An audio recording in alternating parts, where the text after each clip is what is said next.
Welcome to my YouTube channel. So in the video நம்ம problem number 14 from 9th chapter of 11th standard Tamil Nadu state board syllabus தான் பார்க்க போகிறோம். Okay, so இந்த question என்ன கேட்டிருக்காங்க, limit x tends to 1ல் root x minus 1 by x minus 1 இதான் நம்மளோட கொஸ்டினாக இருக்குது. ஓகே, ஸோ இந்த கொஸ்டின் நம்ம இதுக்கு முந்தின சம்மில் பார்த்த டிவிஷன் ரூல் யூஸ் பண்ணலாமா? Limit x tends to a f of x by g of X.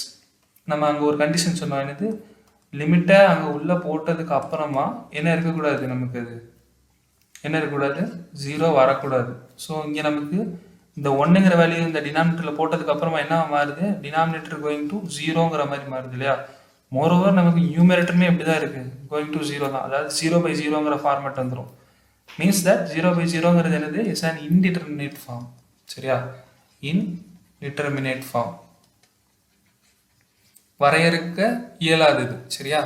So அதை பார்ப்போம் என்னன்னு சொல்லிட்டு. நெக்ஸ்ட்டு அடுத்த இதில் ஃபியூச்சரில் லோபித்தால்னு சொல்லிட்டு ஒரு ரூல் யூஸ் பண்ணி நம்ம பார்க்க வேண்டியிருக்கும், அது பிந்தி பார்க்கலாம். இப்போ இந்த மாடல் சம்மை செய்கிறதுக்கு நமக்கு இங்கே ஒரு ரூல் இருக்குது. சரியா?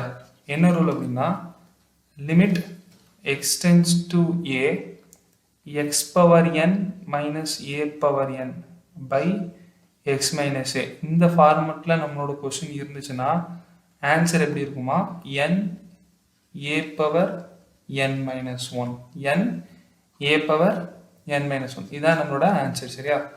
ஸோ இப்போது நம்மளோட கொஸ்டின் இந்த ஃபார்மெட்டில் இருக்கான்னு சொல்லி செக் பண்ணி பார்ப்போம். எப்படி எழுதலாம், லிமிட் எக்ஸ் டென்ஸ் டு 1, சரியா, root x minus 1 by x minus 1 இருக்கு.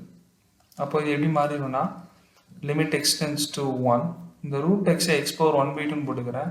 அகெயின் 1ஐயும் நம்ம என்ன போட்டுக்கலாம், 1 பவர் 1/2 போட்டுக்கலாம். பை கீழே இப்போ யார் இருக்கா, எக்ஸ் மைனஸ் 1. அதாவது நம்மளோட ஃபார்மெட் மாதிரி இருந்துட்டா எக்ஸ் டென்ஸ் டு ஏ, அங்கே எக்ஸ் டென்ஸ் டு 1. அப்போ ஏக்கு பதிலாக நமக்கு அங்கே என்ன இருக்குது, இங்கே ஏ ஈக்குவல் டு 1. பக்கத்தில் யார் இருக்கா, ஃப்ராக்ஷனில் எக்ஸ் பவர் என் அங்கே ரூலில் எக்ஸ் பவர் என் இருக்குல்ல, இங்கே என்னுக்கு பதிலாக என்ன இருக்குது, 1/2. So n is equal to 1/2 x power n minus a power n by x minus a. அப்போ நம்மளுக்கு அந்த ஃபார்மெட் வந்து என்ன பண்ணுது, மேட்ச் ஆகுது. ஸோ என்ன பண்ணலாம், இதுக்கப்புறம் டேரெக்டாக ஆன்சரே எழுதிடலாம். ஆன்சர் என்னதாங்க, ரூலில் n a power n minus 1 இல்லையா, n a power n minus 1. So n, சரியா, a is 1 power n minus 1. So அப்போ என்ன ஆயிரும், 1/2 டைம்ஸ் 1 பவர் ஹாஃபில் 1 ரிடியூஸ் ஆனால் என்ன ஆகும், மைனஸ் ஹாஃப் வரும். சரியா? ஸோ அப்போது 1/2 டைம்ஸ் மைனஸ் ஹாஃபை கீழே கொண்டு போய் எழுதுனா என்ன ஆகும், ப்ளஸ் ஹாஃபாக மாறிடும். 1 ரூட் எடுத்தால் என்னது, அது 1 தான். So 1/2 is answer for the question. Okay.